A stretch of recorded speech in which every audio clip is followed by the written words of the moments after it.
사실 저도 작년에 그 무슨 이제 아마 김병수 선생님은 기억하시겠지만은 이제 고려대에서 이제 학회 발표 섭외가 와서 한 적이 있었는데 그게 전통적인 학술 네트워크가 아니라 SNS를 통해서 트위터를 통해서 이제 연락이 된 분으로부터 이제 섭외 받아서 그 발표를 진행했던 적이 있었거든요. 되게 좀 놀라게 했었습니다. 그러니까 약간 그냥 트위터 같은 공간을 그냥 뭐 논문 소개하고 홍보하고 이런 용도로 쓰긴 했지만은 그렇게 뭐 진짜로 섭외가 들어올 거라고 한 번도 생각해본 적이 없었거든요.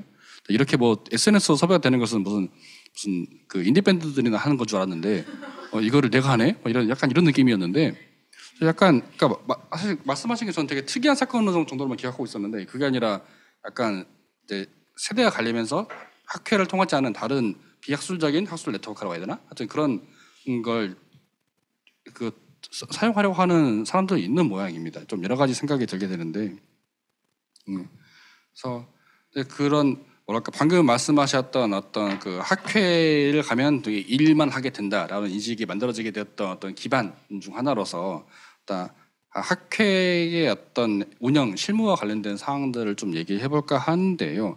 특히 뭐 다들 아시다시피 학회라는 게 대형화되고 또 또 정형화되고 또 행정 사무가 굉장히 많아지게 된 시점이 대충 2000년도 후반 이후에 학술 지원 사업들인 것 같습니다. 특히 학술 지원 사업 같은 경우는 이거를 이번에 지원할 것이냐 말 것이냐 가지고도 학회에 대해서 엄청난 고민들을 하게 되는 걸로 알고 있는데 워낙에 일을 많이 하니까요. 근데 또 이제 학술지 지원 사업을 하게 되면 약간 돈이 1000만 원 정도라고 들었는데 어쨌든 그런 액수를 생각했을 때 안 할 수도 없고 근데 하면 된다는 보장도 없는데 어떤 해야 되고 어쨌든 그래서 결국에는 총무이사님 비롯해서 여러 가지 간사들 또 그 외에 수많은 석박사들이 이제 고생을 하게 되는 상황들이 펼쳐지게 되는데 그런 것이 한 2010년대 초반 정도에는 학진 체제라는 용어로서 비판이 많이 됐던 걸로 기억하거든요. 물론 최근에는 학진 체제라는 말 자체가 약간 거의 사화가 되다시피 했습니다만은 좀 뭐랄까 근데 그 당시의 비판들을 최근에 이제 준비하면서 좀 다시 읽어봤는데 약간 좀 복잡 미묘한 기분이 드는 거예요. 그러니까 국가의 연구 지원 사업이라고 하는 것이 학술장을 어떻게 규율하고 또 종속화하는가에 대한 우려 같은 것들이 굉장히 가득하기도 하고 근데 또 한 10년쯤 지나서 그러니까 학술 연구 지원 사업이 굉장히 다양화되고 또 심지어는 개인 연구자들에 대한 지원도 이것저것 많이 하게 되는 상황 속에서는 그러니까 이제 뭐 학진이라는 말도 안 쓰게 됐지만 그러니까 연구 재단에 대해서 그렇게 적대적이기만 하기도 어렵게 돼버린 상황이긴 한데 물론 의존도가 더 커졌기 때문이긴 합니다만은 어쨌든 그런 국가의 연구 지원 사업들이 학회에 미쳤던 영향 같은 것들 물론 도움이 된다 안 된다 이런 걸 떠나서 어떤 실제로 부과되는 업무 가중 같은 것들은 또 우리가 어떻게 평가할 수 있을까에 대해서 좀 얘기를 해보고 싶은 거죠. 그러니까 약간 비판하더라도 최소한 10년 전에 이제 10년이 아닌 것 같은데요. 한 10몇 년 전에 학진 체제 비판과는 그보다 좀 더 갱신된 형태의 비판이 이루어져야 하지 않을까라는 생각이 좀 들기도 해서 좀 선생님들의 말씀을 좀 들어보고 싶습니다. 그래서 사실 생각해보니까 학진 체제 비판론 자체를 기억하는 분이 여기에 많지 않겠네요. 생각해보니까.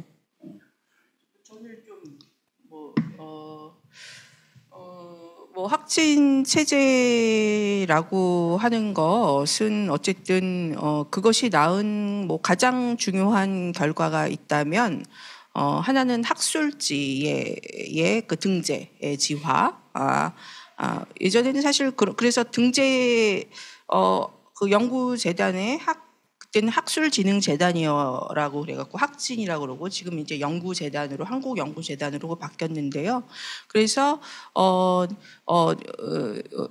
그거를 각 학술지가 그런 제도에 의거해서 그러니까 거기에 등재하는 학술지로 추진할 것인가 말 것인가에 대해서 다들 치열한 그런 그 논쟁들을 하고 대부분은 다 등재지를 지향하는 방향으로 가자라고 결정을 했었습니다.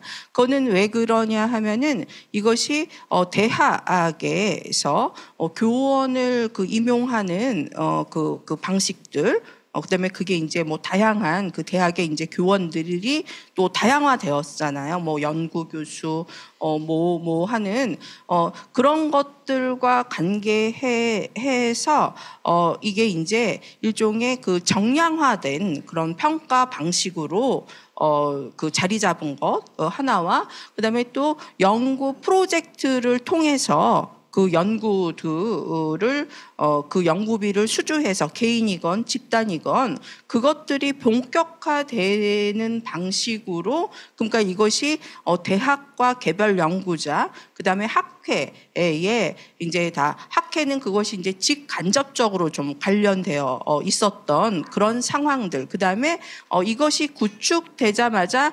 이것들이 예를 들어서 정량 평가의 시스템을 가속화시키고 그다음에 어떻게 보면은 그 연구 프로젝트를 그 수주하는 그런 과정이 일종의 그 연구 주제들을 소모하게 쉽게 웨이스트하게 만드는 그런 방식으로 진행된 상황을 비판적으로 보는 용어로서 이 학진 체제라고 하는 그런 게 생겼고 그다음에 이것은 조금 더 강화된 형태로 지금 있다. 그래서 사실 이 학술지 평가의 문제에 대해서 굉장한 많은 비판들이 있음에도 불구하고 사실 이거를 지금 이 제도를 가장 요구하는 데는 사실 대학이죠.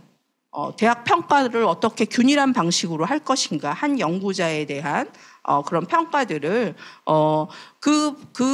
그 상황들 속에서 이게 거의 이렇게 고착화된 그런 형태로 있고요. 그다음에 저는 학회와 관련해서 이렇게 제가 뭐 소속을 뭘로 해달라고 하냐 그래서 나는 그냥 성균관대학교로 하겠다 그러면서 사실 제가 성대에 동아시학술원에 부임하고 나서 주로 이제 학술회의나 많은 학회의 학술회의에 돈을 댔습니다. 우리 뭐 HK 프로그램과 관련해서 이제 사실 조인트된 기획을 하기도 하고 한편으로는 그 학회의 기획을 전적으로 받아 안아서 근데 이런 게 사실 제가 이제 관련된 많은 학회들이 다 오랫동안 그런 방식으로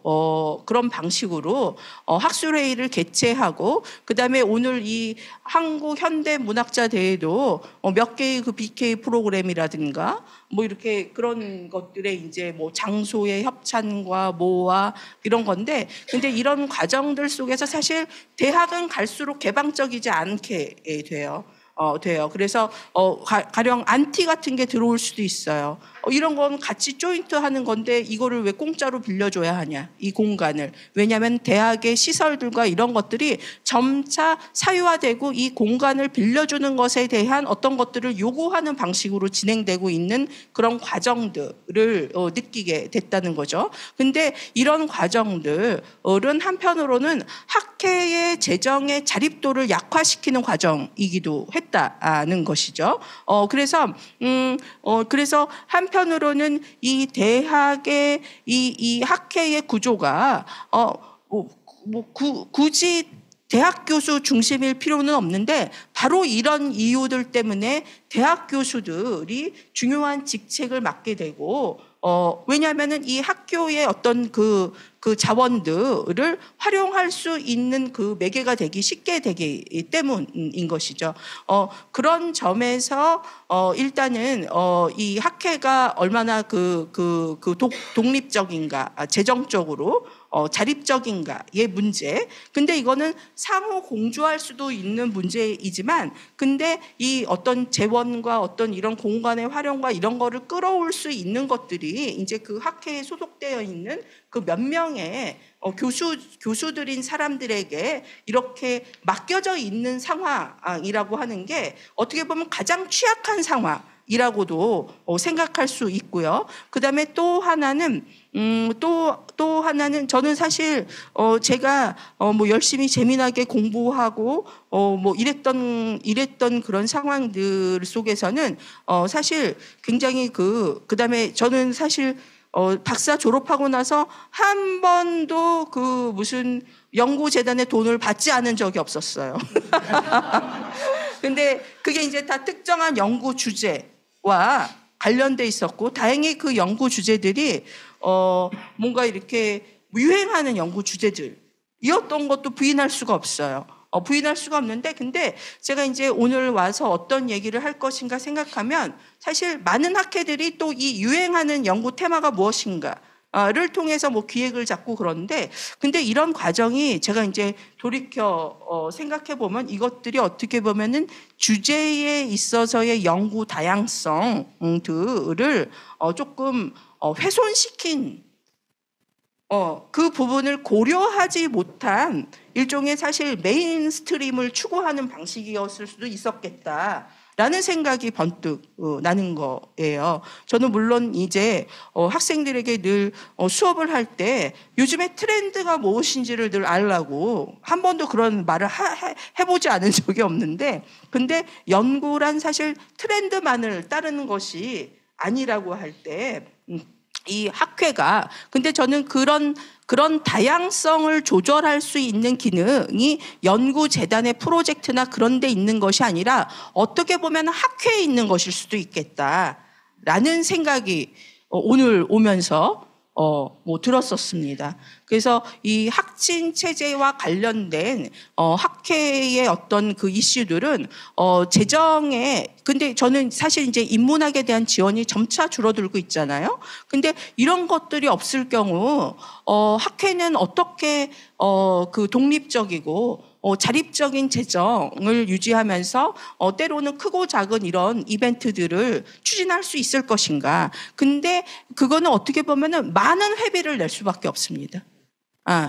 많은 회비를 학회에 더 많은 돈을 내는 방식으로 각 회원들이, 그다음에 더 많이 낼 수 있는 사람들은 더 많이 내는, 이거는 기본적으로 학회는 민간 조직이라고 하는 그다음에 자조집단이라고 하는 그런 생각들이 있어야 되고, 제가 그런 생각에 이르렀을 때 학술지에 논문을 발표할 때 돈을 내는 것은 너무 당연하다라는 생각이 다 늙어서 든다는 거죠. 근데 이제 아까도 이 학회를 구성하고 있는 위계가 대학의 학벌과 뭐 학력, 어쨌든 석사 이상이어야 되고, 그 다음에 이제는 사실 뭐 석사 이상이다 아니다 그것도 이제 뭐 구별할 필요가 없을 시점에도 저는 이르렀다고 생각해요. 그래서 제가 여성문학회 회장할 때 시도하지는 못했지만, 아예 여성문학회는 사실 그 규정에 학위 규정이 없어요. 그렇지만 그거를 일반인에게 확대하는 일까지는 하지 못했어요. 근데 사실 여성문학학회 같은 경우에는 그거를 확대해도 좋을 만큼의 일반인 회원을 받아들여도 좋을 만큼의 일종의 그런 식의 어떤 것들을 경험했었거든요. 그런 상태로 이 학회 회원을 이제 누구로 규정할 것인가, 이제 전반적으로 모든 대한민국의 웬만한 사람들이 다 대학 나오고 정말 다 집단지성을 이루고 있는 이 시점에 그런 문제와 함께 한편으로는 이것을 얼마나 그 좀 자조적인 집단, 그다음에 세대와 연구 주제와 뭐 이런 거에 있어서 더 어떻게 다양성을 추구해 내면서 어떤 돈에 의한, 그다음에 대학의 기관에 의한 어떤 그 연구 주제의 그런 흐름들을 좀 더 다극화시키고 다양화시키는 그런 중재적이고 그런 역할을 해낼 것인가가 이제는 학회들이 고민해야 할 수 있는 그런 게 아닌가, 뭐 이런 정도로 얘기하겠습니다. 네. 그 주변에 모 선생님께서 모 학회에 평성회비를 3번 냈다고 하신 걸 든 적이 있는데, 갑자기 그게 떠오릅니다. 사실 그러니까 학회들의 운영이 약간 그런 학자들의 자조 모임으로서 이제 운영되는 게 어떻게 보면 가장 바람직하고 가장 안정적이긴 할 텐데, 유감스럽게도 그럴 정도의, 그러니까 평생회비 3번까지는 아니더라도 어쨌든 그렇게 열성을 보일 수 있는 사람을 얼마나 확보할 수 있느냐가 가장 큰 문제가 되는 것 같기도 하고요. 그리고 그러니까 선생님 말씀하셨던 것 중에 약간 약간 놀랐던 게, 그러니까 저의 기억에 제가 들었던 걸로는 학진 체제가 성립되고 그 학술지가 양적으로 폭증하면서 이제 수많은 다양한 연구들이 이제 시작이 되었다라고 아는 게 제가 알고 있던 기억이었는데 그게 아니라 오히려 연구재단은 연구 지원 사업에 의해서 특정 아젠다가 요구된 상황 속에도 불구하고 학회들이 다양성을 지켜낸 것이다라고 하는 말씀으로 이해가 되는데 학회지가 그 다양성들을 의 보유가 될 수 있다라는 것이죠. 네네. 네. 이거 마이크가 안 되는 것 같아요. 가까이 해야 되나? 죄송합니다. 지금까지 마이크를 못 쓰고 있었거든요.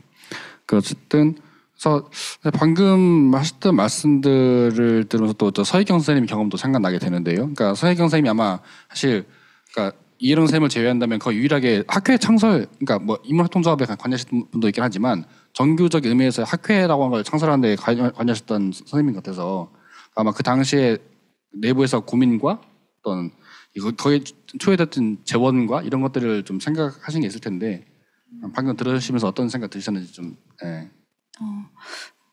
일단은 학진 제도는 되게 좋은 것 같아요. 왜냐하면 저는 학진 제도가 있었기 때문에 대학원을 졸업할 수 있어서 80년대 생으로서는 학진이 이제 후속 세대 연구하는 것으로 되게 도움이 됐고, 근데 다만 제가 몸담았던 그 곳은 대학 교수님들이 아닌, 정식 대학 교수님들이 아닌 박사학위를 받았지만 이렇게 대학 교수에 부임이 되지 않았을 때 어떤 것을 할 수 있을까 하는 선생님들이 모여서 만들어진 곳이었어요.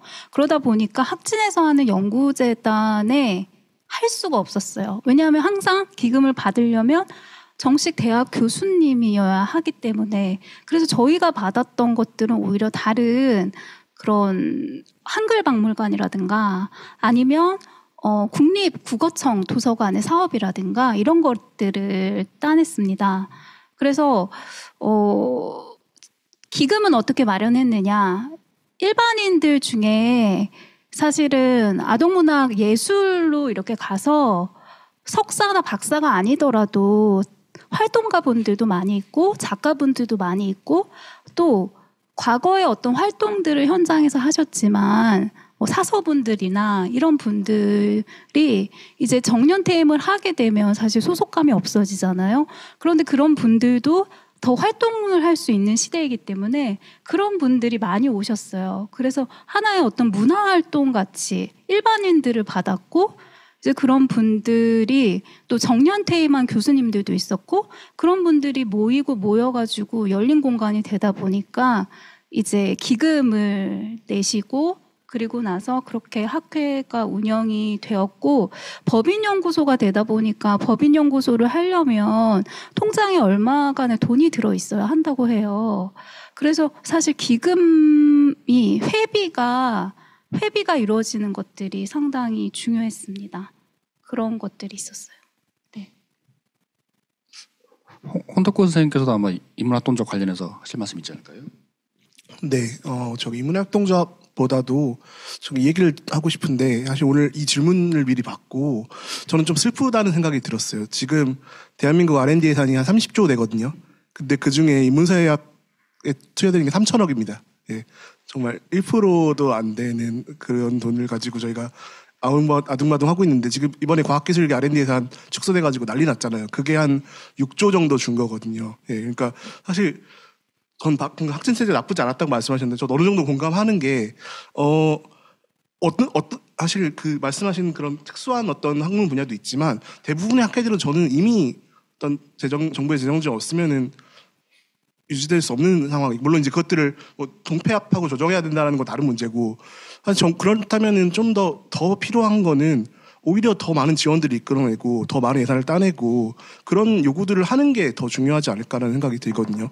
대표적으로 저는 그 학술대회 지원 사업이라는 게 있는데 거기 그 쓸 수 있는 돈 중에서 간사 인건비를 못 쓰게 돼 있습니다. 사실 그러니까 이런 것들이 되게 문제적이라고 생각하거든요. 정말 한정돼 무슨 장소대관비니 무슨 자료지 인쇄비 이런 식으로만 쓸 수 있게 돼 있고 왜 이런 정말 불필요한 그런 제약들을 걸어놨는지 모르겠고 심지어 그 지원금도 엄청 적죠. 저 작년에 제가 출원연구학회 연구이사로 있는데 됐거든요. 네, 근데 그거 쓴다고 제 학술연구 교수는 다 떨어져가지고 제가 엄청난 그 좌절감을 받았던 적이 있는데, 그러니까 사실 그렇게 뭐 15장짜리 보고서 써서 300만 원 받는데 그런 식의 이상한 사업들은 도대체 왜 있는 거고, 도대체 이런 것들을 우리가 다 같이 목소리를 모아가지고 정부에 대해서 연구단에 대해서 많은 것들을 하려면 어떻게 해야 되는지, 또 뭐 어떤 실천들이 가능할지, 그런 것들도 좀 얘기가 됐으면 좋겠어요. 모처럼 모인 자리니까. 네. 네, 사실 그 학회들의 재정적 상황이 굉장히 곤란하다는 걸 좀 체감하게 됐던 것 중 하나가, 그러니까 그 한때 뭐 좀 이따 얘기하겠습니다만은 제시공개연대를 중추로 해서 뭐 DEP와 같은 그런 민간 논문 플랫폼 문제가 좀 제기됐었잖아요. 근데 사실은 그 학회들이 그 민간 플랫폼과의 관계를 지금 끊지 못하는 이유 중 하나가 그 이제 OA 아니지, 그 민간 업체와 계약을 맺고서 받게 되는 어떤 그 논문 판매 수익이 하면 좀 이상하고, 하여튼 그 무슨 명목 준 저작권 수입이 그 돈을 이제 받게 되는데, 사실 그 돈이 그렇게 엄밀히 말하면 큰 돈은 아니라 들었는데, 어쨌든 그 돈을 포기하게 될 경우에 그 돈으로 해결 가능한 것들을 다시 학회 구성원들의 노동력으로도 해결해야 되는 그런 상황이 벌어지기 때문에 이게 쉽지 않다는 얘기를 들었었거든요. 그래서 약간 그 OA 운동의 확산에 약간 장애가 되는 요소가 중 하나가 그런 것도 있다고 들었는데, 사실 이제 그런 상황들에 대해서 좀 OA 운동에서 관여하셨던 두 선생님들은 또 어떻게 생각하시는지 좀 듣고 싶기도 합니다. 그러니까 어떻게 보면은 그러니까 학회의 재정적 기반이 있어야 어떤 학문적 자율성이 확보가 될 수 있다는 것도 분명한 이야기인데, 네, 그걸 만들기 위한, 그러니까 그게 물론 이상적으로 생각하면 학자들의 자조 모임으로서 만들어지는 게 제일 좋겠지만, 방금 서희경 선생님께서 말씀하셨듯이 이렇게 안정적인 자리가 있는 연구자들만 있는 것은 또 아니기 때문에, 또 그런 연구자들이 모인 모임도 또 자조 가능성을 모색해야 되는 상황인데, 어쨌든 좀 고민해볼 만한 문제가 아닌가 하는 생각도 좀 들긴 들고요. 네, 일단 김병 선생님 먼저 말씀 들어볼까요? 네, 그 OA 문제 하기 전에 이제 학진 체제 이후에 좀 정량적으로 정말 KCI 논문이 얼마나 확대했는가 뭐 이런 것들을 조금 얘기를 해보고 싶어서요. 그것도 조금 얘기를 하겠습니다. 그래서 그 홍덕 선생님 1년에 인문학 논문이 몇 편 정도 나올 것 같으세요? 한 대분류로 하면 4,000편? 여러분들 몇 편 정도 나올 것 같아요? 역시 굉장히 통이 크시네. 깜짝 놀랐어요. 4만 편. 1년에 KCI의 대분류 인문학이라고 돼 있는 논문이 한 18,000편 정도 나옵니다. 그래서 이게 한 2007년 11월에 KCI 학술지 그 체계가 시작됐다고 저는 듣고 있고, 2008년부터 약 계속 성장을 해서 15,000편으로 시작을 해서 작년 기준을 보니까 17,230편 정도의 논문이 실렸습니다. 이제 뭐 등재 후보지, 등재지, 그리고 비정규 논문까지 해서 다 포함한 것인데요. 그래서 1년에 한 18,000편 정도 실리고, 뭐 여기 대중서사학회는 인문학으로 안 돼 있더라고요. 보니까 또 이게 복합학으로 돼 있는 몇 개, 복합학이지만 사실상 인문학으로 돼 있는 것까지 하면 사실은 1년에 한 2만 편 정도는 논문이 실린다고 볼 수 있겠죠. 그래서 2만 편 정도의 논문 중에 제가 보니까 그래서 한 2008년부터 지금까지 28만 건 정도의 논문이 실렸습니다. 그래서 정말 많은 논문이 실리고 있고, 그 중에 이제 연구재단 과제 사다표기가 된 게 한 4만 편 정도 됩니다. 그래서 연구재단이 KCI 체제를 도입한 이후에 정말 양적인 성장은 정말 폭발적으로 한 것 같고, 그 이유가 결국은 중요할 것 같고요. 그래서 연구자들이 아는 것보다 정말 많은 논문이 생산되고 있다 좀 얘기 드렸고, 그리고 현대문학 연구는 어떠냐. 그래서 최근에 제가 최인혁 쌤이랑 하는 연구에서도 현대문학 연구도 한 38종 정도의 학술지를 발라본 결과, 그중에 이제 고전이랑 어학 빼면 한 1년에 900편 정도의 논문이 생산되고 있습니다. 나름 굉장히 큰 논문이 그 크기죠. 그래서 양적인 성장은 이제 할 만큼 한 것 같고, 학문 후속 세대의 숫자는 계속 줄어들고 있으니 이제 이거는 계속 내리막을 갈 것 같은데요. 결국은 질적인 어떤 지원, 질적인 성장이 필요하다는 생각을 하고 있습니다. 그 맥락과 더불어서 결국 OA 운동이나 학회지가 자생적으로 어떻게 이 출판 비용을 될 것인가 문제는 저도 계속 고민을 하고 있고 지식공유연대에서 운동을 하고 있는데요. 아직 일부 학회의 성과에 그치는 고 있고 아직 더 확산이 되진 않고 있는 상황입니다. 그래서 다만 연구재단에서도 요즘에 OA 전환을 하면 뭐 도움을 준다는 계속 공지사항을 내고 있고 키스티 같은 정출원에서도 이를 공감하고 OA 지원을 계속 하고 있고요. 제가 속해 있는 지식공유연대에서도 이 아젠다를 계속 하려고 확대를 하고 있는 상황입니다. 근데 이제 이거를 그 다음 결국은 학회지가 저는 지금 너무 많고 우리 연구자들의 수에 비해 학회지가 너무 많고 이거를 다 지원해 주는 것도 좀 어려운 상황이라서 참 어려운 문제이다 정도까지 일단 얘기를 해보겠습니다. 네. 추가로 좀 질문을 드리고 싶은 게 그러니까 사실 그렇게 양적을 팽창했던 것 중 하나는 그 연구재단이 KHI 등재지 선정할 때 그러니까 물론 들어가는 권장이 쉬운 것은 아니지만은 어쨌든 들어간 이후에 탈락하는 경우가 거의 없었기 때문이잖아요. 근데 최근에 뭐 부실 학술지라고 하는 불리는 몇몇 학술지들이 이제 퇴출이 됐는데 이제 그런 상황들이 강화될까요? 사실 아마 그런 건 물론 이제 뭐 약탈적 학술지를 비롯한 몇몇 학술지들이 한정된 상황일 수도 있겠는데 또 그 연구재단의 어떤 주도로 인해서 이렇게 부실 학술지가 아닌 좀 더 질적인 평가가 이루어져서 KCI 등재지에 탈락이 이루어진다고 하는 것도 썩 그렇게 유쾌한 상황만은 아닌 것 같거든요.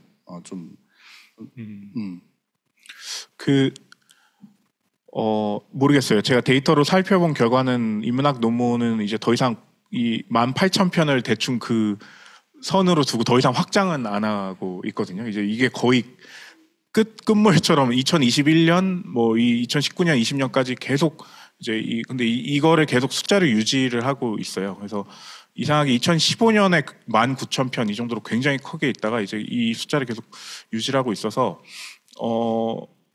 연구재단에서 뭐 그런 이제 탈락을 하게 되면 탈락시키는 그런 모범도 보여주긴 했고, 근데 계속 확대는 좀 어려울 것 같아요. 트렌드를 보면. 그래서 연구자 수도 더 감소를 하고 있고, 실제로 학술지들이 원고 아직도 가뭄을 계속 뭐 연장합니다, 재연장합니다, 또 연장합니다를 계속 하고 있는 상황이기도 하니까 좀 어렵지 않을까 합니다. 네.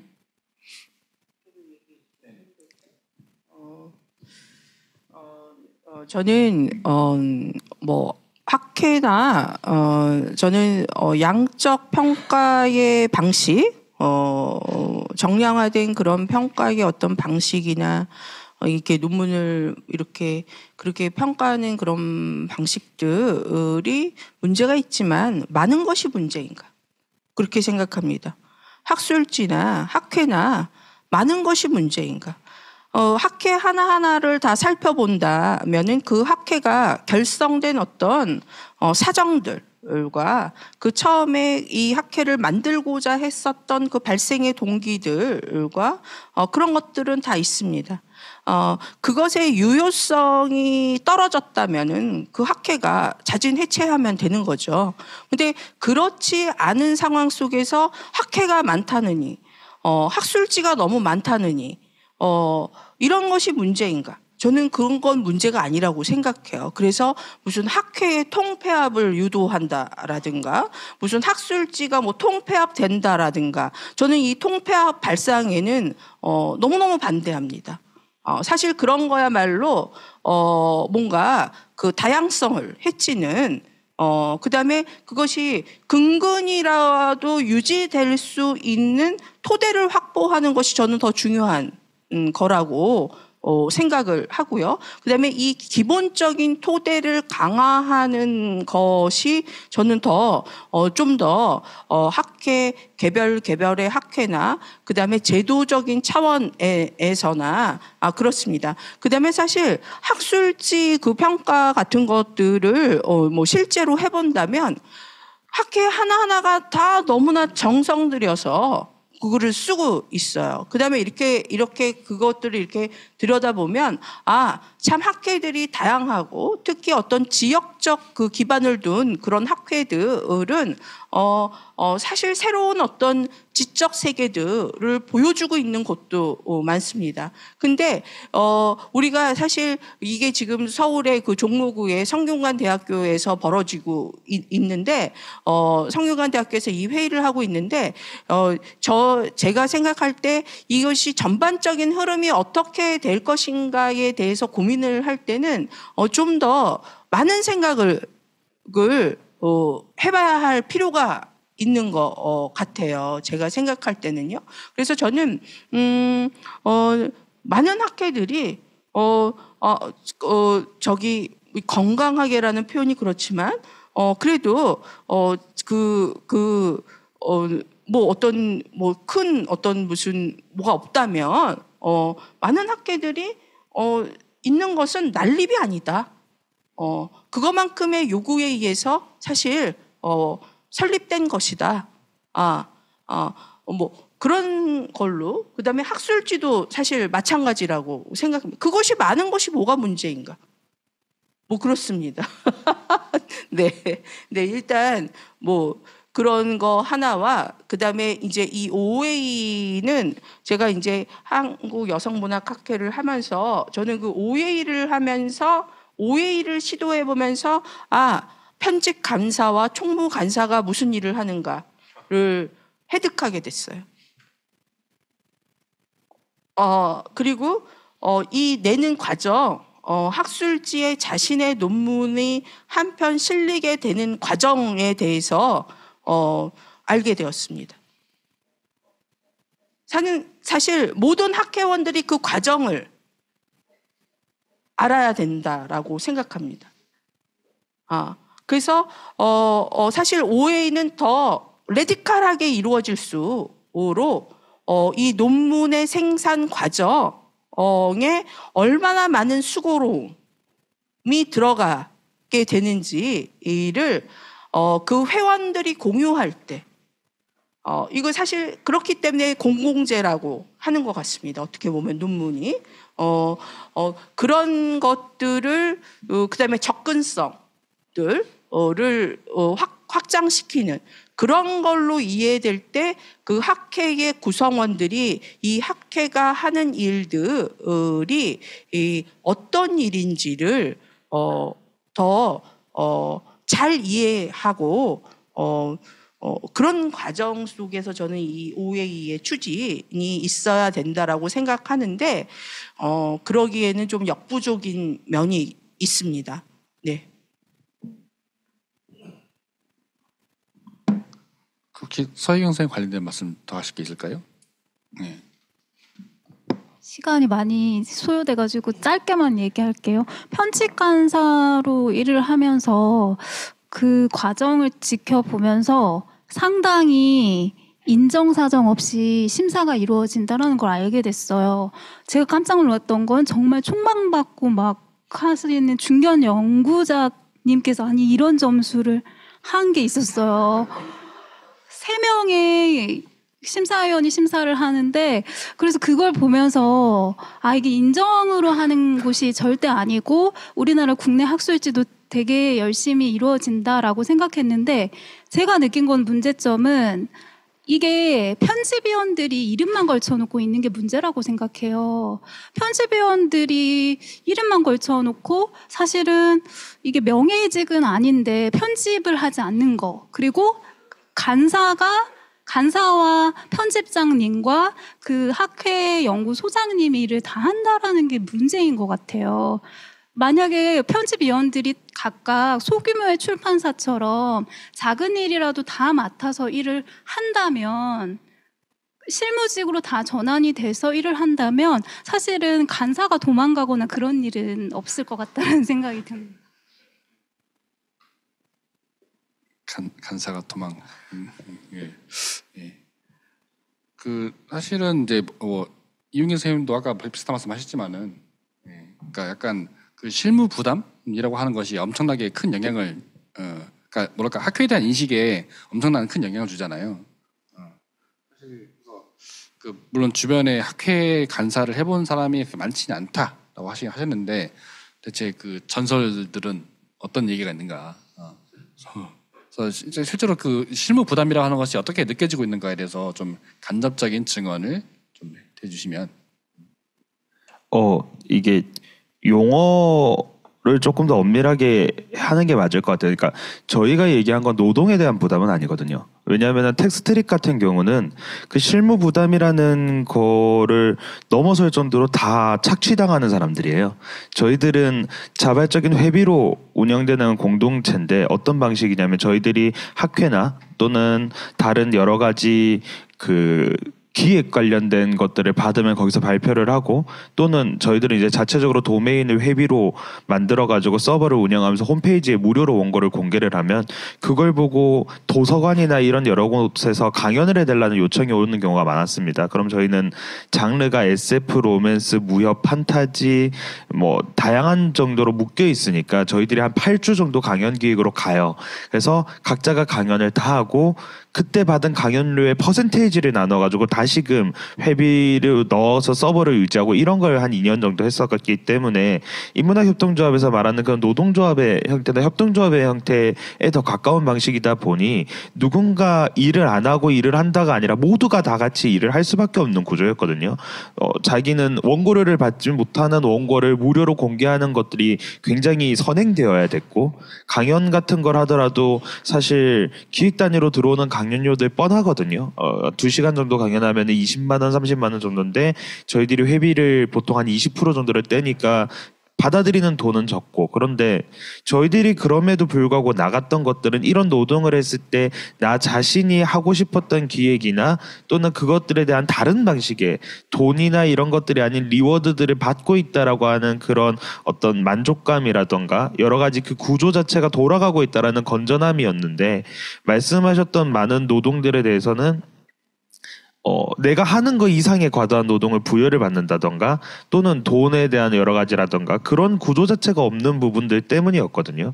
그래서 저는 그게 노동에 대한 간사 노동에 대한 두려움이나 혐오나 깊이로 보아야 되나? 라고는 모르겠어요. 그건 노동 이후에 뭐 다른 구조의 문제들에 대한 두려움이 더 많았고 그것들이 해결되는 게 가장 먼저가 아닐까? 저는 그렇게 생각합니다. 단순히 노동 강도의 문제가 아니라 그걸 내 일이라고 생각할 수 있느냐의 그 문제다라는 취지의 말씀으로 얘기를 합니다. 사실 저희가 좀 얘기를 많이 하다 보니까 지금 30분도 채 남지 않는 상황이 되었는데 그래서 사실 그 준비했던 질문 중에서 앞에서 얘기가 어느 정도 된 것도 있고 해서요 마지막 쪽으로 건너뛰어서 대체 그 학회에서 이루어지고 있는 연구란 무엇인가에 대해서 얘기를 좀 해보고자 합니다. 그러니까 사실 어떻게 보면 우리 연구자라고 하는 사람들은 그러니까 문학과 관련돼서 다른 일을 할 수 있음에도 불구하고 물론 지금 하고 계시는 분도 있긴 하지만 그러니까 예를 들어 창작이라거나 비평이라거나 그런 다른 일을 할 수 있음에도 불구하고 굳이 연구라고 하는 양식을 선택한 사람들이란 말이에요. 그렇기 때문에 우리가 이 학회라고 하는 제도가 의미를 갖는 것도 아마 그런 결국 우리가 연구자이고자 하기 때문에 있는 그런 걸 칠 텐데. 사실 근데 생각해보면 우리가 연구자라고 하는 사람은 결국 우리가 논문을 쓰는 사람들이라는 얘기인데 우리가 지금 체감되기로는 근데 그 우리가 지금 통상적으로 이해되는 그 논문 양식이라고 하는 게 규격화되고 완전히 정착된 것은 의외로 2000년대 초중반 정도인 것 같습니다. 사실 한 2004년, 3년 막 그 즈음에 나왔던 학술지 논문을 보면 지금과는 양식이 굉장히 좀 사뭇 다른데요. 물론 각주도 거의 없고 사실 몇몇 학술지들은 그랬던 걸로 기억하는데요. 그래서 근데 그러니까 제가 가설로서 짐작하기로는 한 2006년대 중반 이후로 각종 양도 굉장히 증가하기 시작하고 또 뭔가 그 좀 뭐랄까 한마디로 학술 논문의 형태로 점점 고도화되기 시작한 것이 아닌가라는 생각도 들기도 하는데 사실 이 얘기를 하면서 얘기하고 싶었던 것은 의외로 연구자가 생산하는 것이 무엇인가라고 하는 게 계속해서 변화해오지 않았나라는 거죠. 고정된 게 아니라, 그러니까 뭔가 그래서 그 한편으로는 우리가 지금 쓰고 있는 논문이라고 하는 게 과연 우리가 원하는 그런 작업을 수행하는 데 있어서 가장 최적화된 방식일까 같은 것도 좀 얘기를 해보고 싶은 거죠. 물론 최근에 논문의 생산이라고 하는 것은 아까도 얘기를 했던 어떤 양적 그 실적에 대한 요구 그런 것들 속에서 이루어진 것도 사실이긴 하지만 좀 그런 문제와도 별개로 그러니까 우리가 생각하고 또 하고 있는 연구라고 하는 것에 대해서 얘기를 좀 해보고 싶은 생각이 좀 있습니다. 특히 아까 그 준비했다가 넘어갔던 질문 중 하나가 그러니까 90년대 2000년대 초반에 그 학술 운동이라는 것을 얘기하려고 할 때 사실 그 시기는 뭐 예를 들어 특히 90년대 중반 이후에 비평이라는 게 굉장히 활성화되었던 시기이기도 하잖아요. 뭐 이런저런 문해지들 다시 복간되고 문화 운동이 시작되면서 수많은 문화 공동체라거나 아니면 문화 잡지 같은 것들이 생기면서 그런 활동들이 활성화되었던 시기이기도 한데, 근데 그런 시기에 이제 연구라고 하는 것을 선택하는, 그러니까 물론 대학원에 진학한 이상 이미 그런 길을 생각하고 있었다고 해봐야겠지만 그런 굳이 문학 연구라는 길을 선택하게 된 배경에는 또 어떤 게 있었을까? 이혜련 선생님 얘기를 한번 들어보고 싶습니다. 그러니까 그런 선택이라는 것에 감각이 있으셨는지. 근데 만약에 그런 선택을 얘기한다면 그거는 조금 더 후에 이루어진 것 같아요. 사실 문학 비평가로 등단한 없이도 비평을 할 수 있었고, 그다음에 그런 청탁을 받기도 했는데, 근데 저는 한 2000년대 한 중반쯤에 이제 개간지나 이런 데서 오는 청탁을 이제 하지 않기로 이제 쓰지 이거는 이제 하지 말아야겠다라고 생각한 게 두 가지의 이유였던 것 같습니다. 그 하나는 그 비평을 쓰는 방식과 그 논문을 쓰는 방식은 그 과정이 좀 다르고요. 그러니까 논문의 의제는 내가 구성한다면 비평은 일단은 뭘로 써달라라고 하는 청탁이 개입되고, 근데 그 개입에 그 개입을 다 따르기 위해서는 사실 그때 현장의 어떤 그런 비평들 그다음에 작품들 나오는 상황을 계속 이렇게 쫓고 있지 않는 한 그 사실 쉽게 그 주제로 논문을 그 비평문을 써내기가 어렵겠다라고 하는 판단이 들었고, 그다음에 문단은 훨씬 더 직접적인 어떤 그 접촉들도 있는 그런 문단이라고 하는 그 사회에는 그 연구의 그런 장과는 성격이 다른 것이다라고 하는 것들을 조금 알게 되었습니다. 그래서 그다음에 좀 호흡이 좀 다른 것이죠. 연구는 아무래도 조금 더 축적된 그런 호흡이 필요하고, 물론 비평도 그렇지만 비평은 어쨌든 그 동시대적인 어떤 그런 것들을 계속 이렇게 쫓고 있어야 되는 그런 상황으로 저는 그게 별로 내 적성에 맞지 않다라고 판단했던 거 같습니다. 근데 이제 저는 그럼에도 불구하고 요즘 제가 대학원생들에게는 바로 지금 20, 30대들인데 그 세대의 어떤 것들을 계속 캐치하기 위해서는 지금 오늘날의 문학들이 중요한 것 같고, 그다음에 요즘에 사실 비평과 문학 연구 금방 무슨 소설이 어떤 좀 그런 작가의 소설이 나면 금방 그게 또 학술지에 실리더라고요. 그게 이제 근데 그러면 여기에서 이제 그 비평과 연구의 성격이 무엇이 다른가 한다면은 이 논문은 피어 리뷰가 있다는 거죠. 어떻게 보면 피어 리뷰를 거쳐야 이 게재된다라고 하는 그런 성격들 제가 느꼈을 때는 어떤 그런 그게 어떤 근데 이 선택을 사실 누구나 무슨 하게 된다거나 그렇지는 않은 것 같아요. 이제 이 문법이 너무나 그러니까 대학원 과정이나 이런 것들이 지금은 또 성격이 굉장히 다른 것 같아요. 제가 과거에와 지금은 훨씬 더 모든 대학원들이 더 예전보다 더 체계화되어 있지 않나?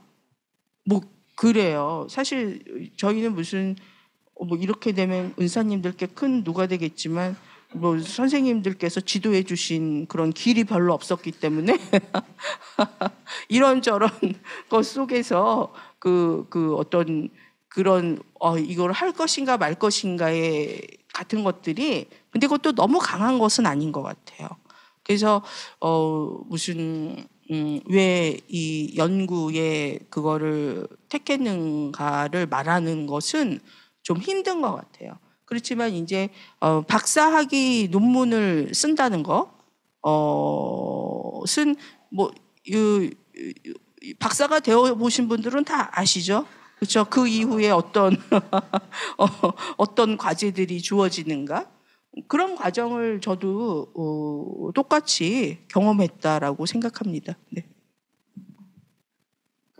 그렇다면 이제 그 창작과 연구라고 하는 두 가지 작업을 병행하고 계신 두 선생님은 어떻게 생각하실까요? 어떻게 보면 그러니까 이혜경 선생님 말씀하셨지만 사실 저도 그렇지만 약간 연구라고 하는 것은 이미 역사화된 것을 본다고 하는 역사가의 감각으로 접근하는 거라 생각하거든요.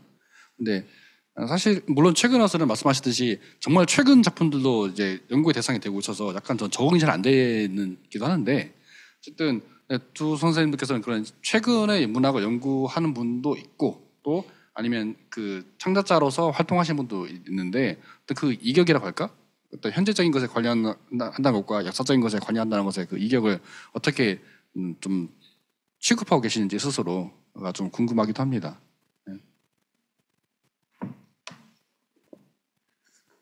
저는 사실 제가 전공한 게 국문학이 아니라 문해창작학인데 연구를 하고 싶은 것이 문해창작학을 정립하고 싶어요.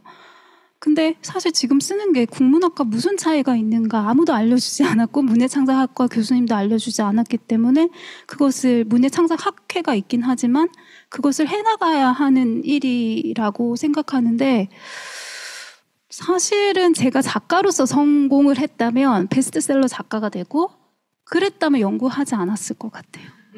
사실 대학원에 장학금을 받고 들어왔고 그리고 나서 교수님이 이거 문창과라도 순수문학을 하려면 직업이 있어야 한다라고 했고 그러면 문학을 놓치고 싶진 않아서 연구를 시작했고 연구는 어쨌든 연구재단에서 기금을 받을 수 있고 이렇게 진행이 된 거여서 근데 어쨌든 국문학이 아닌 문해창작학을 정립하고 싶고 그것이 실제 아동문학이 아이들과도 또 아이들이 있어야 하는 또 아동 청소년을 대상으로 하고 있기 때문에 그래서 현장과 또 어떻게 교류가 되고 그냥 단순히 저의 연구가 고여있는 왜 그 면허도 장롱 면허는 사실 쓰잘데기가 없잖아요. 그런 것처럼 현장에서 아이들한테 정말 유용하게 얘기를 할 수 있는 그런 조금 유용성이 있으면 좋겠다라고 생각하면서 지향을 하고 있습니다. 받았던 사전 질문지에 현장에 있으면서도 계속 학회의 논문을 왜 투고하느냐라는 질문이 있었는데 그 부분이랑 같이 연결해서 이야기를 할 수 있을 것 같아요. 저는 이제 옆에 계신 서희경 선생님이랑 좀 반대인데 오히려 창작을 하고 있기 때문에 논문을 쓰고 있거든요. 그 이유가 뭐냐면 웹소설이라고 하는 것을 연구한다는 것은 아무것도 없는 연구를 만들어내는 작업처럼 여겨지지만 사실 그게 아니라 이미 학교 아카데미라는 공간에서 오독되고 있고 오역되고 있는 많은 언어들을 회복시키는 과정이 더 가깝다고 생각이 듭니다. 그렇기 때문에 결국에는 저희가 연구를 하는 것들이 아까 학문 후속 세대 들으면서 느낀 게 지금 여기 있는 현상을 규명하는 것도 있겠지만 이후에 이 확장되고 변화되고 나아가고 있는 문화에 대해서 의미를 규명하고 그것들에 대해 교육을 하고 그러면서 그 다음 세대들에 대해서 우리가 이야기할 수 있는 방법을 준비하는 것일 텐데 말씀드렸듯이 그 모든 원전들이 지금 오역되고 또 오독되고 있다고 현장에서 느끼거든요. 그것들을 최근에 느낀 것 중에 하나는 뭐였냐면 재벌집 막내 아들이 드라마 되고 나서 거의 모든 기사와 또 모든 교수님들의 어떤 비평가들의 인터뷰가 MZ세대들의 욕망이라는 걸로 프레이밍이 됐어요. 근데 제가 어제 이제 현장에 이제 업무 때문에 네이버 시리즈 쪽에 있는 마케팅 디렉터들이랑 미팅을 했는데 그때 물어본 게 그거였거든요. 지금 독자층에서 가장 많이 원고들을 소비하고 있는 나이대가 어떻게 되냐라고 했을 때 남성 독자들 같은 경우 판타지 무협을 보는 가장 많은 독자층은 30-40대다. 그러나 여성 독자들은 50대 이상이 더 많다라고 하거든요. 그러니까 이거는 이 아카데미나 어떤 비평 영역에서 보고 있는 시선이랑 완전히 다르죠. 실제로 또 판타지 플랫폼에서 로우 데이터들을 분석해가지고 보면 30-40대도 아니거든요. 최근에 유행하고 있는 귀농물이라고 그냥 모든 것들을 은퇴하고 시골에 가서 농사를 짓는 어떤 소설들의 그게 지금 경향으로 유행을 하고 있는데 그게 유행한 지 한 달밖에 안 됐어요.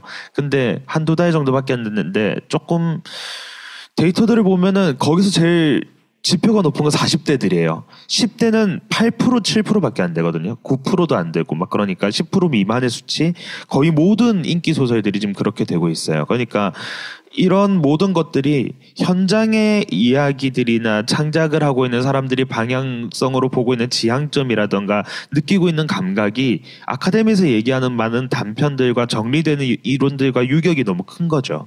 그래서 저는 아까 연구자 입장에서 현장으로 들어오고 있는 그런 어떤 정체성이나 주체 구도 같은 걸 얘기를 드렸을 때 학문은 그 반대쪽으로 현장에서 연구라는 공간으로 들어간 어떤 노크라고 생각이 들거든요. 그 어떤 번역이고 대화를 매개하는 것이고 목소리를 내기 위해서라도 저 같은 사람뿐만이 아니라 최근에 지금 이제 박사학위까지 받고 웹소설 쓰시거나 뭐 이런 분들이 굉장히 많아지고 있고 그런 분들이 연구를 통해서 끊임없이 목소리를 내는 것들은 연구로서의 활동이라기보다는 일종의 기나긴 인정투쟁에 더 가깝지 않을까?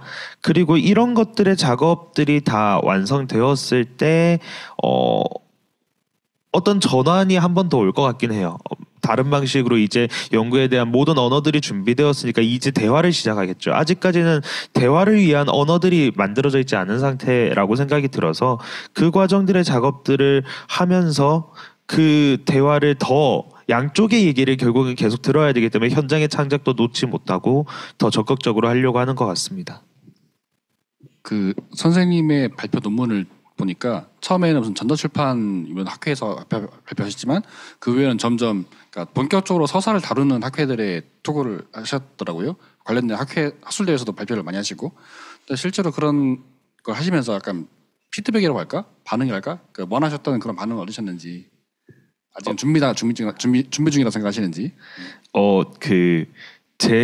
제가 제 부족함 때문이겠지만 그 모든 논문 진짜 제가 한 7개 정도 썼는데 그 7개의 모든 논문 중에 비평전 논조가 있고 학술적인 식견이 부족하다라는 피드백이 없었던 적이 없어요. 다 달려 있고 근데 그럴 수밖에 없는 게 아까 말씀드렸듯이 시장에서 보기에는 그 연구들 중에서 방문론의 모체들 빼고 연구를 통해 해석된 내용들 중에선 가져올 게 없거든요. 되게 냉정하지만 내부적으로 이야기를 하는 게 장르 문학과 웹소설이라는 것에 대한 구분도 없고 웹소설이라는 것도 타자로서 그냥 이 현대문학이라고 불리는 어떤 따옴표한 어떤 한국문학 바깥에 있는 자장에 자생된 텍스트를 대중문학과 관습적인 어떤 문학과 뭐 여러 가지들을 다 지금 모호하게 혼동해서 쓰고 있다 보니까 이런 것들을 가지고 오면 오히려 현장의 얘기들로서 비껴나갈 수밖에 없으니까 그렇기 때문에 그런 것보다는 저는 어떤 언론 기사들이나 이럴 때 고고학적으로 발굴을 해내고 그런 데이터들로 글을 많이 썼는데 그런 피드백이 계속 오죠. 물론 아까도 말씀드렸듯이 그거는 제 공부가 아직 부족하기 때문에 더 엄밀하게 논리적으로 만들면서 설득해야 되는 과정이라고 생각을 하고 그럼에도 불구하고 여러 이제 학회들로 갔던 건 되게 부끄러운 얘기지만 80%는 저보고 청탁기획이 이미 있었기 때문에 제가 거기에 발표를 했지 제가 그런 학회를 선택한 거는 거의 없었던 것 같아요. 그런 논문들의 경향이 많이 나오기 때문에 그냥 했을 뿐 아직까지도 스스로 많이 고민하고 있고 같은 연구자들끼리도 고민하는 게 논문을 만들어 내놓고 이걸 어디 두고 해야지? 우리가 이게 과연 현대소설학회 맞나? 대중서사학회 맞나? 어디에 맞나? 이것들이 지금도 계속 고민하게 되는 거고 그렇기 때문에 앞으로도 좀 그냥 관습적으로 투고를 하거나 아니면 제가 어디 발표회를 했을 때 그 학회에 이제 학회 회비 내고 뭐 보내달라고 메일이 오니까 내게 되지 않을까 생각이 듭니다. 우리에겐 더 많은 학회가 필요하다라는 말로 요약될 수 있는 말씀이지 않을까 싶습니다. 사실 이제 거의 끝을 향해 가고 있는데요. 사실 이제 마지막으로 좀 얘기하고 싶은 것은 그러니까 김병준 선생님과 같이 좀 얘기를 해보고 싶은 상황인데요. 그러니까 최근에 디지털 인문학이라는 게 이제 현대문학 쪽에서도 많은 관심을 모으고 있는데, 물론 관심이라는 게 직접 그걸 쓴다라기보다는 이게 무슨 분야지?라는 식의 관심이 더 큰 것 같긴 합니다. 한마디로 디지털 인문학이라고 하는 게 현대문학에 어떤 새로운 흐름을 가져올 수 있지? 라고 하는 그런 궁금함, 의문 이런 것들이 이제 향해가고 있는데, 아마 뭐 저와 김병준 선생님이 서석에서 많이 했던 얘기긴 하지만 사실 디지털 인문학이라고 하는 게 그 현대문학 연구에 가져올 수 있는 새로운 변화라고 할 만한 것들을 뽑자면 그 중에 하나가 공동 연구의 활성화가 아닐까라는 생각이 들기도 하거든요. 물론 아까 서희경 선생님이 말씀하셨던 어떤 공동 연구 프로젝트 이런 형태의 그것도 가능하지만 좀 더 작은 규모의, 그러니까 한 편의 논문을 같이 쓰는 방식의 공동 연구가 사실 인문학분야에는 사실 별로 없죠. 그러니까 논문이라는 게 보통 개인의 저술이라는 식으로 많이 이해가 되고 있기 때문에. 근데 사실 이제 공동 연구라고 하는 것을 한번 처음으로, 그러니까 디지털 인문학 매개로서 처음 경험해보면서 약간 좀 신기한 감각이기도 했는데, 어쨌든 그 그러니까 인문학 쪽에서 소위 말하는 이공계식, 그러니까 다운받쳐서 이공계식 공동 연구를 한다면 어떤 것을 얻을 수 있을까? 네, 저는 이공계에서 대학원 수련을 받았고, 연구는 같이 하는 것, 그러니까 그 세미나 같이 이렇게 서로 뭐 공부를 하고 그런 거 수준을 넘어서 아예 논문 자체를 같이 쓰는 것에 대해서 굉장히 그냥 자연스럽게 받아들이고 있고, 그리고 오히려 그게 더 자주 있는 일이다 보니까 저는 이제 최인호 선생님 얘기가 더 재미있었던 것 같아요. 그래서 왜냐하면 당연히 그냥 같이 쓰면서 같이 논의하고 논문 한 편을 내기 위해서 같이 작업하는 그런 것들이 꼭 그게 디지털 인문학을 활용한 연구가 아니더라도, 그래서 그런 감각 같은 것들을 좀 선생님들 같이 하다 보니까 굉장히 좋은 그런 경험이 더 오히려 더 좋은 기억이 됐다라고 하셔서 저는 그게 더 현대문학 연구에서도 나중에 점점 활성화되지 않을까라는 생각을 하고 있어요. 그래서 예컨대 의대 같은 경우는 굉장히 극단적으로 세포 하나 제공하면 저자로 넣어주거든요. 뭐 아니면 나는 서버를 제공했어. 그래서 연구는 점점 현대 과학 그리고 이제 뭐 인문학을 포함한 사이언스 그런 과학 연구들은 점점 대량의 그 작업이 필요해지고 있고, 그래서 공동 연구 모델이 그게 맞다라기보다는 그게 점점 활성화될 것 같은 생각은 들었습니다. 그래서 이번에 제가 같이 하면서 그런 좋은 경험, 그래서 공동 연구를 하면서 서로 배우고 거기 안에서 의견을 교류하는 과정에서 논문이 굉장히 더 질 좋아지고 있다라는 좀 생각은 들었고요. 그래서 많이들 다시 그런 공동 논문 쓰기에 대해서 한번 해보셨으면 좋겠고, 그게 꼭 디지털이 아니더라도 그런 방향이 좋은 방향이 아닐까 생각하고 있습니다. 근데 사실 뭐 굳이 말씀하셨듯이 그러니까 디지털 인문학이 아니어도 되긴 하지만, 그러면서 제가 좋은 인상을 받았던 거는, 그러니까 이게 약간 우리가 학부생 시절에 많이 해보고 혹은 강사가 돼서 시켜봤던 저별 발표 같은 그런, 그러니까 분량 나눠서 쓰고 뭐 이런 그러니까 목차만 맞춘 다음에 분량 나눠서 쓰고 이런 식의 품앗이가 아니라 정말로 기초 작업부터 역할을 부분에서 약간 공장 돌리는 것처럼 서로가 되는 그런 경험을 해봤었거든요. 되게 좀 신기한 경험이었는데, 어떤 그런 형태의 협업? 그러니까 사실 왜 그런 얘기를 했냐면, 그러니까 약간 세미나라고 하는 어떤 전통적인 어떤 공동체 형성 수단이라고 하는 게 이제 학령 인구의 감소와 더불어서 점점 쉽지 않은 작업이 되는 것 같기도 하거든요. 그러니까 줌 때문에 세미나가 더 활성화될 것 같았는데 의외로 또 그렇지만은 않은, 그러니까 이런 상황이라서 그러니까 뭔가 공통의 목표를 설정하고서 같이 달려가는 작업 같은 걸 해봐야 되는 건가? 라는 생각도 하게 되고 좀 여러 가지 생각이 드는 것 같습니다. 혹시 관련돼서 하실 말씀이 있는 분 있을까요? 아, 네네. 저는 지금 되게 흥미로운 게 카이스트 대학에서 연구하신 분이거든요. 왜냐하면 제가 지향하는 글쓰기가 졸업 논문을 쓴 주제가 과학 글쓰기거든요. 그리고 앞으로 그것을 하고 싶고요. 근데 이제 어린이 잡지를 연구하면서 근대 시기에 과학에 대한 담론이 나오고 진화론 얘기가 나오고 이런 것들이 쭉 나오면서 여러 가지 실험하는 것들 이런 게 나오는데 너무나 아쉬운 게 제가 만약에 과학을 전공했다면 생물학을 전공하거나 화학을 전공했다면 이런 글쓰기들을 되게 더 잘 해석해낼 수 있을 텐데 너무 단면적으로 쓰고 있었던 것이 너무 아쉬웠어요. 그래서 제가 요구하는 것은 오늘이 사실 사자자리 만월이 떴다고 해요. 2시에. 새벽 2시에. 그래서 그런 것처럼 우주에 되게 관심이 있는 분들이 모이면 꼭 단순히 학자가 아니더라도 여러 가지 얘기를 할 수 있는 그런 장이 열리고 또 단순히 과학과 인문학이 아니더라도 국내 해외 세대 지역 이념 자연계나 뭐 의료계 한의학과 또 인문학의 통섭 이런 것처럼 아니면 뭐 놀이 연구자와 뭐 어떤 식품 연구자가 만난다든가 이렇게 통섭과 융합이 된다면 사실 그냥 단순히 인문학이 글자로서 멈추는 것이 아니라 실생활의 일반인들한테도 도움이 되고 그것이 활성화되지 않을까 생각해서 이런 학회에서 오히려 오늘도 되게 좋았던 것이 사실은 학회라는 것이 끼리 연구가 될 수가 있는데 그게 아니라 이런 대회가 열림으로써 서로 소속을 떼고 각자 통합을 해서 연구를 하는 사람들을 만나게 해주고 이런 장이 열린 것 같아서 되게 좋은 대회였다고 생각합니다.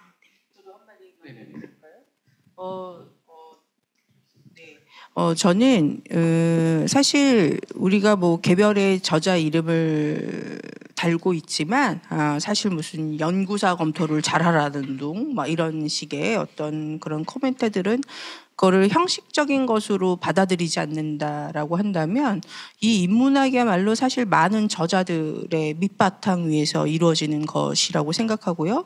그다음에 또 학회의 그런 관행 중에 하나는 관행이라기보다 학회에 제가 아까 무슨 비평을 할 때는 그 청탁 어떤 주제로 해달라라고 하는 그런 의뢰를 받는데 사실 학회의 많은 기획들이 의뢰를 통해서 이루어집니다. 특집을 잡고 선생님 이런 주제로 글을 물론 이제 그 개별 연구자의 연구에 기반해서 의뢰를 하긴 하지만 그렇지만 그것을 적어도 저는 0.5cm 더 진전된 주제로 의뢰를 한다라고 생각을 합니다. 그랬을 때는 이 오거나이즈를 한 것들에 대한 저는 충분한 어떤 그런 거기에 대한 일종의 존중과 그것들을 표현할 수 있는 그런 문화들이 조금 더 정착되어야 한다라고 생각합니다. 그거는 그것이 사실 그 학회를 어떤 주제로 할 것인가의 문제가 사실 상당히 그래도 한두 번의 회의 적어도 2번 이상 회의에서 결정되고 그다음에 여기에 어떤 주제를 누구에게 배분할 것인가의 과정이 사실 이것이 개별의 논문으로 이제만 수용되는 그다음에 그 필자들은 이제 이 논문의 애초에 기원이 무엇이었는가를 나중에는 사실 까먹게 됩니다. 그냥 내가 쓴 거지라고 하는데 근데 그것이 사실 학회의 공동의 작업이었다. 공동의 기획과 그런 거를 통해서 이루어진 것이다라고 하는 것들을 좀 드러내고 그다음에 그것을 어떻게 인정할 것인가의 부분들이 좀 더 마련돼야 된다라고 생각하고 그렇기 때문에 사실 우리가 뭐 엔솔로지로 묶여지는 그런 단행본들 있잖아요. 그거는 굉장히 사실 중요한 작업입니다. 근데 이게 전반적으로 중요한 그런 책들이 계속 나오는데도 이 책의 의미를 우리가 자기가 그 논문 한 꼭지를 넣은 것이 아니라는 거죠. 이것이 기획되었고 이 기획이 어떤 취지에서 이루어진 그거를 개별 필자들도 좀 알고 이런 것들이 조금 더 어떤 형태로라도 하다못해 그 명예로운 일이로라도 좀 그렇게 취급되는 그런 문화가 있어야지 그 공동의 연구라고 하는 것도 저는 좀 진작될 수 있다라고 생각합니다. 네. 생각해보면 저도 어렸을 때 뭐 대중서사학회에서 나왔던 대중서사 장르의 모든 것 이런 총서들 되게 좀 사서 모으고 그랬던 기억이 나는데 최근에 와서는 그런 학회 이름으로 나오는 기억은 많이 없어진 것 같습니다. 편전은 그래도 좀 많이 있지만 약간 뭐 물론 여러 가지 여건이 있겠지만 그런 공동 작업으로서의 의미를 좀 되살릴 만한 그런 시도들이 이루어지면 좋겠다는 생각이 드는데요. 자연스럽게 마지막으로 향하고 있습니다. 그래서 뭐 선생님 뭐 거의 사실상 끝이산에 해주신 분도 있긴 하지만 마지막으로 학회라는 곳에 어떤 것을 기대할 수 있을까 또 기대하고 싶은가에 대해서 한 마디씩 하고 마무리 자리를 정리하면 되지 않을까 합니다. 홍덕구 선생님 하실까요? 네, 중간에 엄청 끼어들고 싶었는데 네, 잡았습니다. 네, 제가 최근에 그 대중수학회 SF 가지고 이제 논문을 하나 썼거든요. 근데 그때 포스터 발표라는 걸 했어요. 정말 당황스러웠습니다. 포스터라는 걸 그러니까 이공계에서 많이 하는 방식이잖아요, 김 선생님. 근데 해보니까 또 나름 장점이 있더라고요. 그러니까 내 연구를 사람들이 이렇게 한 장의 포스터를 통해서 이해할 수 있도록 요약해보는 그런 경험 같은 게 되게 소중하다라는 생각이 들었는데, 근데 저는 좀 또 아까 이령 선생님 말씀 듣고 하다 보니까, 근데 저는 또 전통적인 논문의 방식, 형식 또 되게 소중하다는 생각이 들어요. 그러니까 제가 만약에 이 SF에 대한 논문을 비평으로 쓰라고 했으면 못 썼을 거예요. 제가 그 현대 SF의 과학자 재현장상에 대해서 썼는데 이거를 제가 전공했던 식민지 문학부터 과학자들이 어떻게 재현돼 왔는지를 타고 올라오다 보니까 글이 써지더라고요. 그래서 저한테 약간 비평의 자유시라면은 논문은 약간 시조 같은 정영시 같은 느낌도 드는데 그게 주는 안정감이라는 게 또 있는 것 같거든요. 그래서 우리가 우리의 공부를 어떻게 대중화할까, 어떻게 시민들에게 나갈까 할 때, 근데 최근에 DBP와 인스타에서 하는 방식 있잖아요. 뭐 이런 이상한 논문이 있어요 하고 이거 보세요 하는 방식 이게 아니라 오히려 우리가 쓰는 방식들이 왜 중요하고 왜 우리가 역사적으로 이렇게 결정해 왔는지를 설득하는 과정이 같이 있어야 되지 않을까 하는 생각이 좀 듭니다. 네. 학회는 이제 과거의 것을 하기도 하지만 사실은 저희가 이제 생각해 볼 것은 미래 세대, 다음 세대 학문이라고 생각합니다. 그렇기 때문에 요즘에 이제 포스트 휴머니즘에 대한 이야기를 하면서 결국은 다시 인간으로 돌아가자 이런 얘기들이 많이 하긴 하는데 이제는 다음 세대를 고민하면서 결국 인문학이란 인간, 사람을 사랑하고 사람을 이해하는 학문이기 때문에 우리가 사는 삶에 대한 이야기를 다양한 각 전공자들이 많으실 텐데 그런 전문가들과 함께 이 얘기를 나누고 소통을 나누고 일반인들도 다 같이 함께 참여를 하고 그런 장을 학회에서 마련해 줄 수 있으면 좋겠다라는 생각을 합니다. 감사합니다. 네, 저도 사실은 두 분의 의견이랑 큰 차이는 없는 것 같아요. 계속 현장 얘기를 어떻게 대변하는 사람처럼 이야기를 하는데 학회가 무언가를 기획해가지고 던져주는 것이 아니라 아예 기획 단계부터 같이 이야기를 나누면서 무언가를 함께 한다라고 하는 그 공동체적 의식을 느낄 수 있는 곳이 있었으면 좋겠다라는 거죠. 뭐 예를 들면은 생각보다 현장에 있는 사람들이 집요하고 좀 덕후 같은 너드들이 많아가지고 많은 자료들을 가지고 있거든요. PC통신 때 시절의 자료들이 소실됐다라고 장르 연구하는 분들이 많이 얘기하는데 그렇지 않습니다. 저도 갖고 있지만 PC통신 시절에 거의 모든 데이터들을 크롤링해가지고 서버 닫기 전에 저도 다 갖고 있고 천리안, 하이텔, 나우늘이 다 있거든요. 근데 그거를 현장에 계신 분한테 저도 받았어요. 그거 외에 뭐 잡지를 스캔해가지고 데이터에서 넥슨에 주셨던 분도 계시고 이런 것들이 많으니 사실 현장에서 고민하시고 계시던 거의 모든 문제들이 학회에서 고민하고 계시던 모든 연구나 이런 문제들이 현장에서 돌파구가 있을 수도 있으니까 현장에서 무언가를 만들어주는 것이 아니라 너희는 뭘 할 수 있어 라고 물어봐주는 그 한계가 모든 것들을 해결할 수 있는 단초가 될 수 있을 거라고 생각합니다.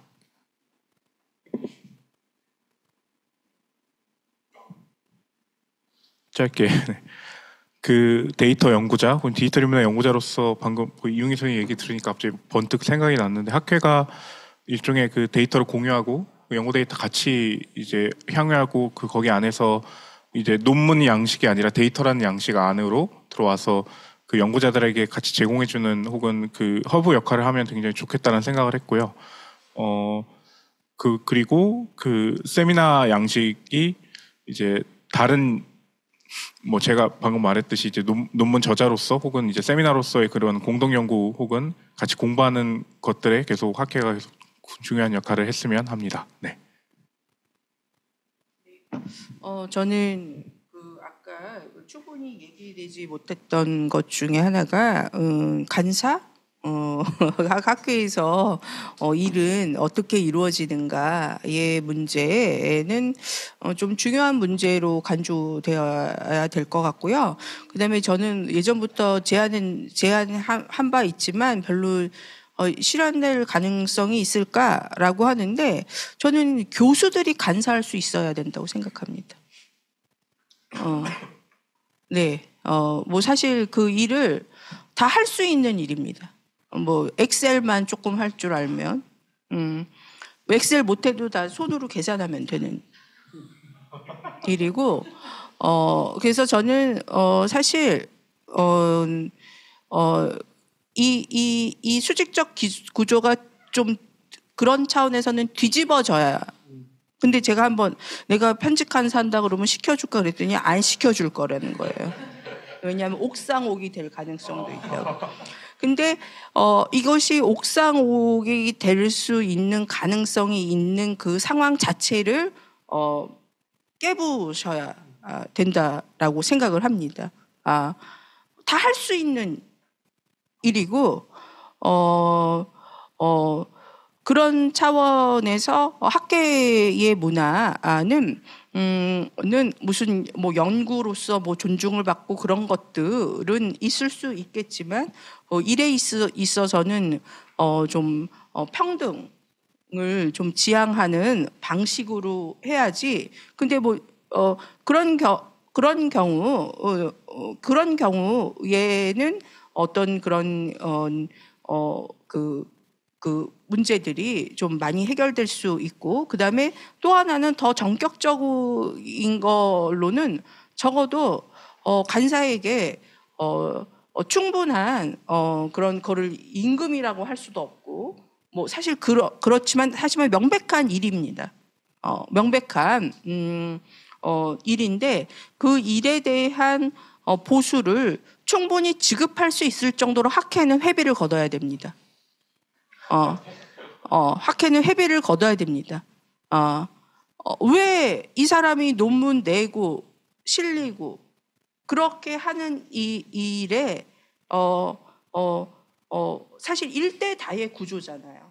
이 간사 노동이라고 하는 것이 왜 여기에 대한 좀 굉장히 전격적인 어떤 해법 없이는 아까 저는 얘기 들으면서 학회로부터 지금 막 현장에서 이루어지고 있는 연구 주제에 대한 착취를 당하고 그 일이 시킬까봐 두려워서 학회의 그 접촉면들을 근데 이렇게 해서 연구가 되면 또 사실 논문을 실어야 되기 때문에 그 논문을 또 투고하고 실게 되는 건데 그렇게 논문을 투고하고 실게 되는 구조 밑에 그것이 있다는 생각은 또 안 하게 됩니다.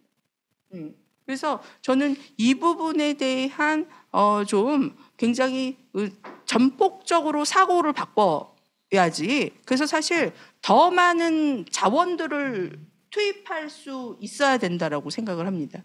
네, 뭐 그게 안 될 때 저는 학회는 해체돼야 된다라고 생각해요. 네. 그 굉장히 긴 시간 동안 이야기를 해왔는데요. 그 저희 현대문학자 대회 홈페이지에 가보시면 그 자료실이 있습니다. 그러니까 사실 초보적인 형태긴 하지만은 그 연구자들끼리의 자료 공유를 위한 시도들을 조금씩 하고 있는데, 그러니까 뭐 강의 계획서 공유라거나 그런 사실 초보 강사들에게는 그런 게 굉장히 절실하죠. 커리큘럼 어떻게 짜야 할 것인가 자체를 전혀 모르기 때문에 그런 초보적인 시도부터 좀 하고 있지만 차후에 2회, 3회 거듭해 나갈수록 아마 그런 시도가 차차 이제 강화되리라고 저희가 예상을 하는데, 어쨌든 그런 시도들을 차차 해 나갈 생각이다라는 것들을 말씀드리고요.